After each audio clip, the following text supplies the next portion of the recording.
आज की इस कहानी में हम उन सबसे आसान और सबसे असरदार तरीकों के बारे में बात करेंगे जिनसे आप अपने घर पर रहकर बिना किसी दवा के अपना पेट साफ बड़ी आसानी से कर सकते हैं। इसके बाद हम आपको भोजन के 3 नियमों के बारे में भी बताएंगे, इसलिए वीडियो को पूरा देखें। किसी गांव में रामू नाम का व्यक्ति रहता था। वह अपने पेट को लेकर बहुत ही ज्यादा परेशान रहता था। वह एक दिन एक महात्मा के पास जाता है क्योंकि वह महात्मा आयुर्वेद के बड़े ज्ञानी थे। रामू महात्मा से प्रणाम करता है और कहता है, हे मुनिवर, मैं अपने पेट को लेकर बहुत ज्यादा परेशान हूं। मेरे पेट में दिन प्रतिदिन समस्याएं उत्पन्न होती जा रही हैं। मेरा अच्छे से पेट साफ नहीं हो पाता है। मेरे पेट में बहुत ज्यादा जलन और दर्द होने लगता है। इसके अलावा मुझे मल त्याग करने में भी बहुत ज्यादा होती है। अगर मैं संक्षेप में कहूं तो मेरे पेट की पाचन क्रिया समय से पहले ही मेरा साथ देना छोड़ रही है।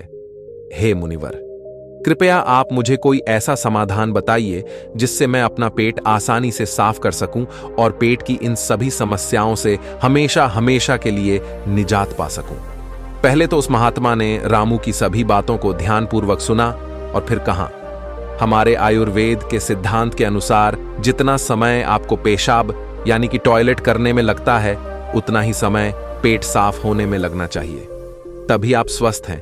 लेकिन बहुत सारे लोग टॉयलेट में बहुत देर तक बैठे रहते हैं, मोबाइल चलाते रहते हैं, न्यूज़पेपर पढ़ते रहते हैं, लेकिन उसके बावजूद उनका पेट साफ ठीक से नहीं हो पाता और इसी कारण से उनके मन का संतुलन पूरे दिन बिगड़ा रहता है। बेचैनी, घबराहट, किसी काम में मन न लगना, ये सब ठीक से पेट साफ न होने की वजह से ही होता है। जब भी आप अपनी किसी भी बीमारी का इलाज आयुर्वेदिक पद्धति के अनुसार करवाते हैं तो सबसे पहले आपके पेट की सफाई की जाती है। यह अपने आप में पूरा इलाज नहीं है, लेकिन यह शरीर के सुधार के लिए बुनियादी वातावरण पैदा करता है। कोई भी दवा तभी ठीक प्रकार से काम करेगी जब आपका पेट साफ होगा, वरना तो आप कितनी भी दवाइयां लें, कितना भी इलाज कराएं, कोई फर्क नहीं पड़ने वाला। शरीर हमें संकेत भेजता रहता है कि हमारा पेट साहब ठीक से नहीं हो पा रहा है, जैसे कि पसीने में से दुर्गंध या मुंह में से दुर्गंध। अगर वहां से दुर्गंध आ रही है तो हमें समझ जाना चाहिए कि हमारा पेट ठीक से साफ नहीं हो पा रहा है और हमें इसका हल ढूंढना होगा। ठीक से नींद ना आना, मानसिक समस्याएं, ये सारी चीजें पेट साफ ना होने के कारण ही पैदा होती है। फिर रामू ने कहा कि महात्मन, हमें अपना पेट साफ कैसे करना है? महात्मा ने कहा, आज मैं आपको पेट साफ करने के लिए कुछ प्रभावी आयुर्वेदिक जड़ी बूटियों और तरीकों के बारे में बताऊंगा। ये जड़ी बूटियां आपको कब्ज से भी छुटकारा दिलाने में मदद करेंगी। महात्मा की इन्हीं बातों को सुनकर रामू बहुत ज्यादा उत्साहित हो जाता है और कहता है, महात्मन, कृपया आप मुझे उन सभी तरीकों के बारे में जानकारी दो जिससे मैं अपना पेट हमेशा के लिए स्वस्थ और साफ रख सकूं। पेट साफ करने के आयुर्वेदिक तरीके। पहला तरीका। इसके बाद महात्मा पहला तरीका बताते हुए कहते हैं, सबसे पहले हमें यह समझना चाहिए कि आज के समय में हमारी दिनचर्या और हमारा खान पान पूरी तरह से बदल चुका है और उसी बदलाव की वजह से हमारे शरीर में नाना प्रकार की बीमारियां पैदा होती हैं और हमारा पेट भी ठीक से साफ नहीं हो पाता। उदाहरण के लिए, आज के समय में ज्यादातर लोग फ्रीज का पानी पीते हैं जो कि बहुत ठंडा होता है, और जितना ठंडा पानी आप पिएंगे, आपके पेट में जमा गंदगी उतनी ही सख्त होती जाएगी और इसी कारण से कब्ज जैसी बीमारियां पैदा होती हैं। अगर पानी को गर्म करके गुनगुना करके पिया जाए तो पेट की गंदगी बड़ी आसानी से बाहर आ पाएगी। सुबह उठते ही 2 ग्लास गुनगुना पानी करके आराम से घूंट घूंट करके पिएं। कुछ लोगों को लग रहा होगा कि घूंट घूंट पानी करके पीने में बहुत समय लगेगा, लेकिन अगर यहां पर समय नहीं लगाएंगे, टॉयलेट में समय लगेगा। यह सबसे आसान और घरेलू नुस्खा है जो सब लोग अपना सकते हैं। बस संयम और नियम की जरूरत होती है। देखिए, ठीक तरह से पानी पीना आपकी बहुत सारी बीमारियों को खत्म कर सकता है। जितना हो सके दिन में ज्यादा से ज्यादा पानी पिए, लेकिन याद रहे, ठंडा पानी पीने की बजाय गर्म करके एक गुनगुना पानी पिएं। आजकल बाजार में ऐसी बोतलें भी आती है कि जिनमें आप जैसा पानी डालेंगे, पानी वैसा ही रहेगा, तो आप ऐसी बोतल ले सकते हैं और पानी गर्म करके गुनगुना करके उस बोतल में डाल सकते हैं, और जब भी आपको जरूरत महसूस हो, आप दिन में उस पानी को पी सकते हैं। लेकिन पानी के संबंध में एक बात जरूर याद रखना कि खाना खाते ही पानी नहीं पीना है। इससे आपकी पाचन क्रिया बाधित होती है। हमारे पेट में जठराग्नि जो होती है वो खाने को बचाने का काम करती है, और जब हम खाना खाने के बाद झट से पानी पी लेते हैं तो जठराग्नि शांत हो जाती है और हमारा खाना ठीक से पचा नहीं पाता। इसीलिए खाने के तकरीबन आधे से पौने घंटे तक पानी न पिएं। ये भी पता होना चाहिए कि पानी को किस तरह से पिए। एक तो खड़े होकर पानी न पिएं। खड़े होकर पानी पीने से घुटनों में और जोड़ों में दर्द की समस्या पैदा होती है। पानी को बैठकर घूंट घूंट करके पिएं, वहीं पानी सबसे ज्यादा लाभकारी होता है। दूसरा तरीका। इसके बाद महात्मा ने रामू को दूसरा तरीका बताते हुए कहते हैं कि खाना खाने के बीच में कम से कम 5 घंटे का अंतर होना चाहिए, जिससे कि जो खाना आपने खाया है वो ठीक से हजम हो सके, उसका पाचन ठीक से हो सके।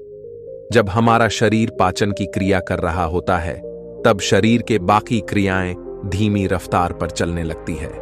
कोशिकाओं के स्तर पर शुद्धिकरण धीमी रफ्तार पर चलने लगता है और इस कारण शरीर अपनी गंदगी खुद साफ नहीं कर पाता। लेकिन अगर आप खाने के बीच में कम से कम 5 घंटे का अंतराल देते हैं तो इससे आपके शरीर को पर्याप्त समय मिलता है कि उसकी कोशिकाएं खुद अपनी गंदगी, अपने शरीर की गंदगी साफ कर सके।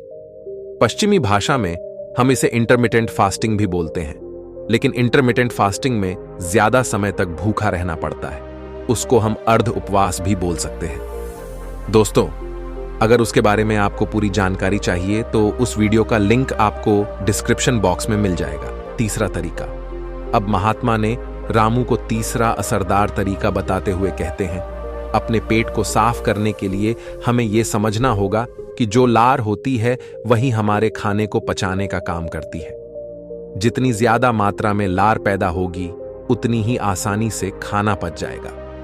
कुछ लोगों का मुंह हमेशा सूखा सूखा रहता है, उसमें लार पैदा नहीं होती, इसीलिए उनका खाना ठीक से हजम नहीं हो पाता। इसके लिए जरूरी है कि हमारा शरीर सही मात्रा में लार पैदा करे। उसके लिए हमें ज्यादा से ज्यादा सलाद खाना चाहिए। सलाद खाने से लार पैदा होती है, फाइबर होते हैं उसमें, जिससे हमारा खाना आसानी से हजम हो जाता है। इसके अलावा खाना खाने के बाद कुछ मीठा खाया जा सकता है। जिन लोगों को शुगर या डायबिटीज नहीं है वे आसानी से मीठा खा सकते हैं, और वो मीठा खाने के कारण उनके शरीर में लार पैदा होने लगती है, जिससे कि पाचन क्रिया आसान हो जाती है। अगर आप सलाद को खाना खाने से पहले खाते हैं तो वो ज्यादा लाभकारी होता है। उससे आपकी भूख बढ़ती है और आपके शरीर में लार पैदा होनी शुरू हो जाती है। चौथे तरीके। इसके बाद महात्मा ने रामू को चौथे तरीके में अपनी आहार नली को साफ रखने के बारे में बताया। उसको हम कैसे साफ रख सकते हैं? देखिए, आहार नली में से ही खाना हमारे पेट में जाता है। अगर आहार नली ठीक से साफ नहीं होगी तो हमारे खाने के साथ ऐसे कीटाणु हमारे पेट में पहुंचेंगे जो हमारे शरीर को नाना प्रकार से नुकसान पहुंचाएंगे। इसलिए जरूरी हो जाता है कि जो आहार नली है उसमें जो कीटाणु है उनकी ठीक से सफाई हो जाए, और इसके लिए सबसे ज्यादा लाभकारी होता है नीम। एक ऐसा दिव्य पेड़ नीम एक ऐसा दिव्य पेड़ है जो भारत में बड़ी आसानी के साथ उपलब्ध हो जाता है। हर जगह मिल जाता है नीम की पत्तियों को, और हल्दी को पीसकर एक छोटी सी गोली बन जाती है।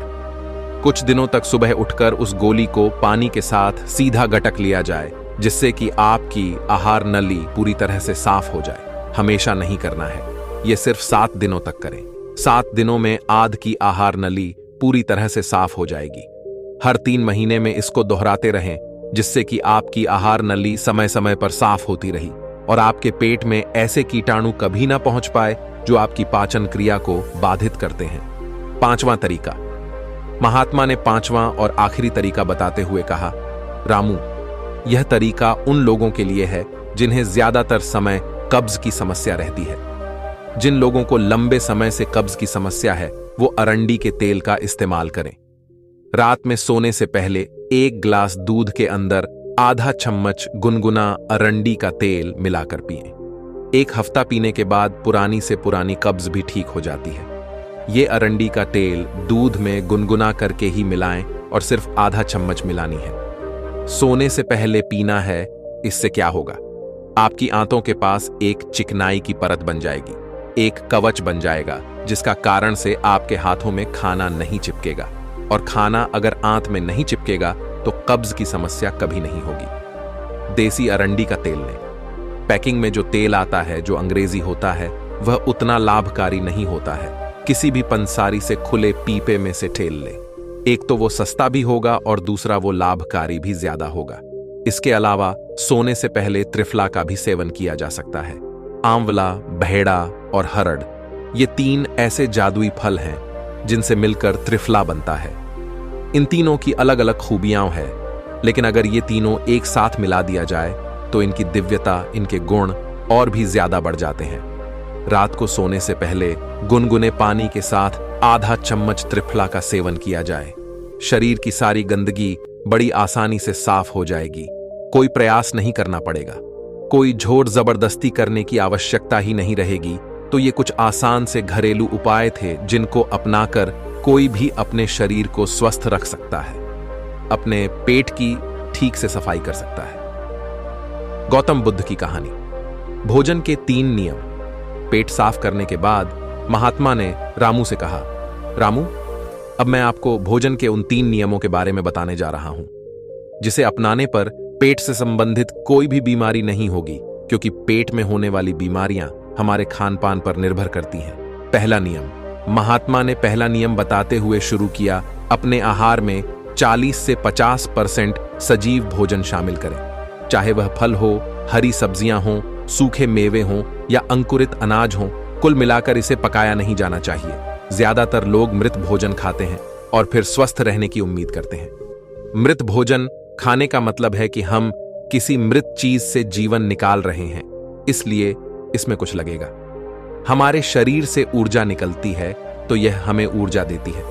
भोजन को पचाने के लिए आवश्यक सभी पाचक रस न केवल शरीर में पाए जाते हैं, बल्कि उस भोजन में भी पाए जाते हैं। लेकिन जब हम उस भोजन को पकाते हैं तो उसमें से बहुत से पाचक रस नष्ट हो जाते हैं, और जब हम बिना पाचक रसों के खाना खाते हैं तो हमारे शरीर को उन सभी पाचक रसों को दोबारा बनाना पड़ता है जो नष्ट हो गए हैं। लेकिन किसी व्यक्ति का पाचन तंत्र कितना भी अच्छा क्यों ना हो, वह उन सभी पाचक रसों को दोबारा नहीं बना सकता जो नष्ट हो गए हैं। दूसरा नियम। रामू ने पूछा, महात्मन, दूसरा नियम क्या है? महात्मा ने कहा, दूसरा नियम शुद्ध शाकाहारी भोजन खाएं। यानी जो भोजन पेड़ों से मिलता है, जानवरों से नहीं। मांस, मछली, अंडा न खाएं। प्रकृति ने हमारे शरीर को जानवरों को खाने के लिए नहीं बनाया है। तीसरे नियम। महात्मा ने तीसरे नियम बताया कि बासी भोजन या लंबे समय तक रखा हुआ भोजन नहीं करना चाहिए। 70वें अध्याय के 10वें श्लोक में भगवान श्री कृष्ण कहते हैं कि जो भोजन पकाया जाता है उसे पकाने के 3 घंटे के भीतर ही खा लेना चाहिए, क्योंकि 3 घंटे के बाद वह भोजन तामसिक हो जाता है और उसमें से जीवन समाप्त होने लगता है। इसीलिए भारतीय यौगिक संस्कृति में पका हुआ भोजन किया जाता है। 3 घंटे से ज्यादा रखा तो खाया नहीं। हमारे पूर्वजों ने भी इसी नियम का पालन किया था, इसलिए खाना सीधे चूल्हे से उनकी थाली में आ जाता था। लेकिन आजकल ज्यादातर लोग सुबह का खाना शाम को खाते हैं और रात का बचा हुआ खाना सुबह खाते हैं और कई बीमारियों को निमंत्रण देते हैं। महात्मा ने रामू को तीनों नियम बताने के बाद अपने ध्यान केंद्रित में लग गए और रामू ने महात्मन को प्रणाम किया और वहां से चला गया। तो दोस्तों, यदि आप भी इन 3 नियमों का पालन करोगे तो तुम्हारी बीमारी भी ठीक हो जाएगी और तुम भी ठीक हो जाओगे। ऐसी कहानी बनाने का सिर्फ एकमात्र मकसद है कि इंसान अपना इलाज खुद करना सीखे। पश्चिमी दवाएं, अंग्रेजी दवाएं एक तो काम बहुत कम करती हैं और काम कर भी जाती है तो वो शरीर में दूसरे नुकसान पहुंचाती हैं जिनका हमें पता ही नहीं होता। लेकिन हमारे आयुर्वेद में वाग्भट जी ने ऐसे बहुत सारे तरीके बताए हैं जिनसे घरेलू नुस्खे अपनाकर अपने शरीर को हमेशा हमेशा के लिए स्वस्थ रखा जा सकता है। तो फिर क्यों हम अंग्रेजी दवाओं की तरफ दौड़ रहे हैं? हमें अपनी सभ्यता, अपनी संस्कृति और अपने ज्ञान पर भरोसा करना चाहिए, उसे अपनाना चाहिए, उसके बारे में पूरी जानकारी लेनी चाहिए। हर घर में जिस तरह से धार्मिक पुस्तकें होती है, उसी तरह से अष्टांग हृदयम जैसी किताबें भी होनी चाहिए जिनका रोज अध्ययन करना चाहिए, जिसमें शरीर के बारे में सारी जानकारी उपलब्ध होती है। पहले यह किताब संस्कृत में होती थी, लेकिन अब उसका हिंदी अनुवाद भी आ चुका है, तो समझने में कोई ज्यादा समस्या नहीं होगी। दोस्तों, कैसी लगी ये कहानी? आपको अगर अच्छी लगी, सहायक लगी, तो अपने सगे संबंधियों के साथ इसको जरूर साझा करें।